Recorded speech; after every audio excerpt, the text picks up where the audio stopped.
Welcome, and thank you for tuning into the Leadership Sovereignty Podcast. I'm your host, Ralph Owens, along with Terry Baylor.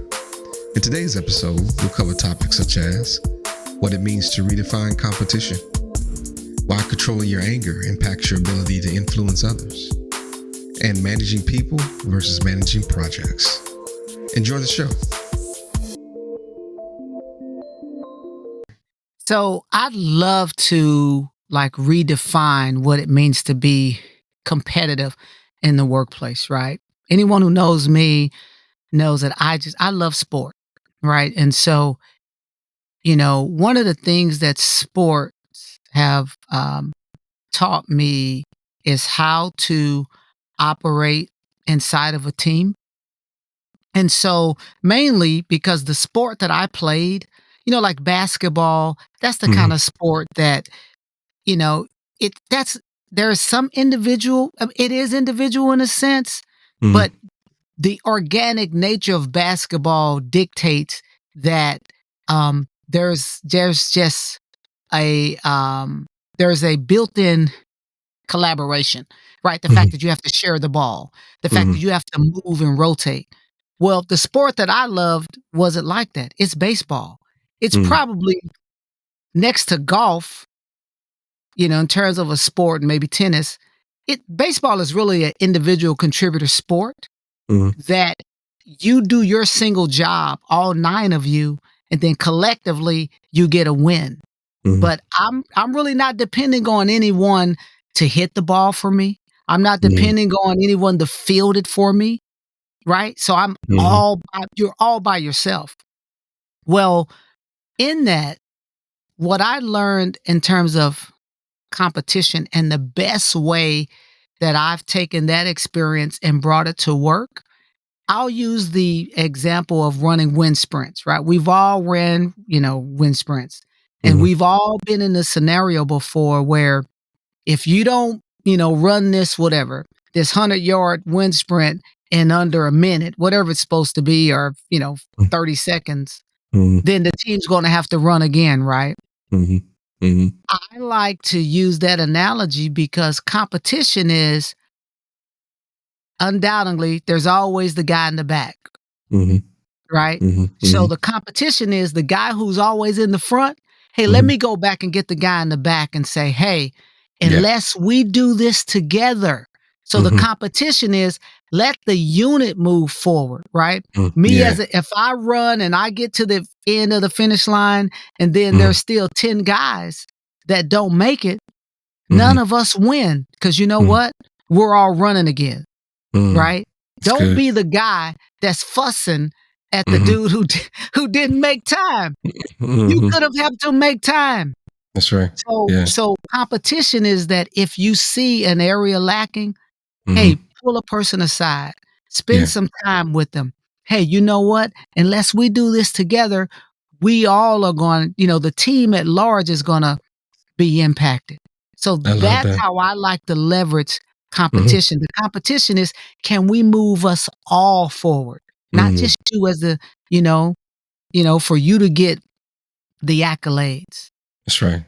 That's right. That's beautiful. Redefining what the competition is, right? It's not competition to be the smartest guy in the room anymore, right? And something, Terry, you and I have said many times is another version of competition is competition with the best version of yourself. Yes. Did you show up and give the best version of yourself? Right? Did you show up and give the best version of yourself? Right? Or did you come short on that?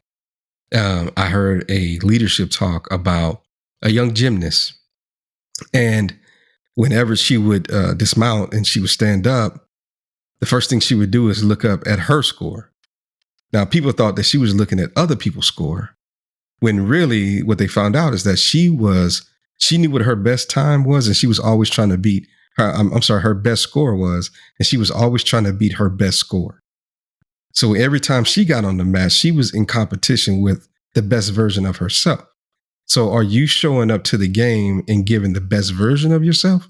And that becomes another level of competition, healthy competition, that you can engage in on a day-to-day basis, right? Because we always have room to grow and to become better. But I love that, man. I love that. One other point they have in the book, let's see, speaking or acting in anger. Reacting from anger will only cause others to shut down and respond in fear. No one can make you angry. You can choose not to be angry, or at least learn to bite your tongue. Again, moving back to the dynamic of, you may be an individual contributor. And we've all seen this, right? You have an individual contributor who has not the greatest attitude in the world, but they deliver results, so the company keeps them, right? Because of their results and their performance. But when you become a manager and you have to deal with people, you can't just mouth off to people like you may have when you were just their regular coworker, right? Your position gives more meaning to the things that you say. So you have to approach things differently. I mean, what are your thoughts on that, Terry? At the end of the day, man, look, the most successful people are those whose network support them at the end of the day, right? And so I'm really glad that we're having this topic, right? Because I'm talking to my wife again. Man, she's listening to our shows, right? And she brought up something, Ralph. I'm like, oh man, we really need to. I mean, it challenged me. I love the concept and the idea. And this is what she said. I was like, wow, I got to talk to Ralph about this. This is good. She said, you lead people, but you manage projects. Yeah, that's good. Most time we're thinking we're managing people. Yeah.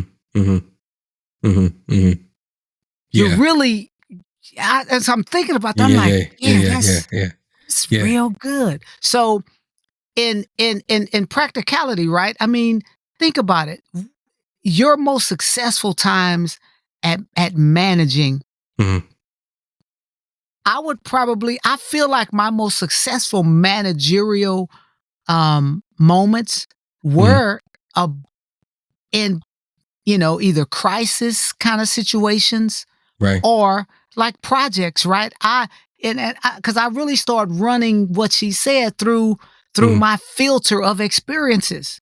And then when I think about my most successful times with individuals, I feel like, that was a leadership moment, right? And I think that's really something, man, that we should really dig into, right? And really maybe develop, some practical exercises around, hey, if you're going to be really great and successful at outcomes and people, we may need to redefine how you see them and what they mean to you, right? Because here's what happens. When you look at managing people, it really objectifies them. Yeah, no, that's good. That's good. Tell Sister Bella says that's a good one. That made the cut. Man, I've been chewing on that, right? Because, when I start thinking about my most intimate relationships, right? My friends, my family, some of my coworkers. Yeah, I don't manage them. Right.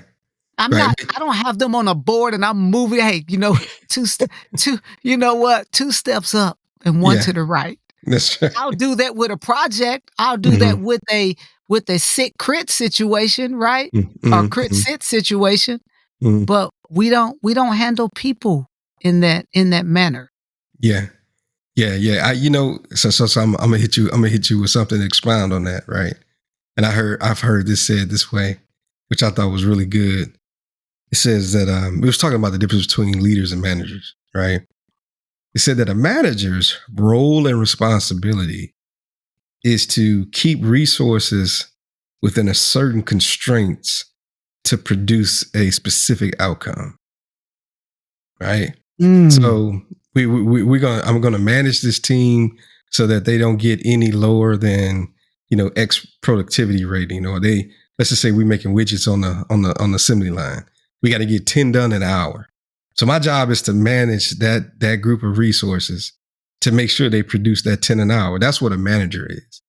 A leader is taking those same resources and figuring out a way to go into uncharted waters and to do things that have never happened before. Right? A leader is getting you to believe that you can do more than what you think you can do. So a leader will say, yeah, we know that the minimum is 10, but I think we can do 15 if we do it like this. What are you going to bring to the table? What are you going to bring to the table? Okay, we're a team. We're about to go get this. A leader is going to take you outside of those constraints. A manager is just going to hit you to the status quo only, right? And never take you any further than that. So, but I love the way that she put it though, because you're right. You typically don't manage people. You manage projects or, more tangible things like that. But there is a such thing as management from the perspective of, okay, we got these little resources here and we only want to produce this one thing. This is all I want you to do. Just keep them right there. That's what management is. Leading is we're going to recreate the way we even do this, right? We're going to innovate. We're going to take this thing to a whole nother level, and getting people to believe in a vision that you've cast for them to get them to do more than what they thought that they can even do in the beginning. That's leadership.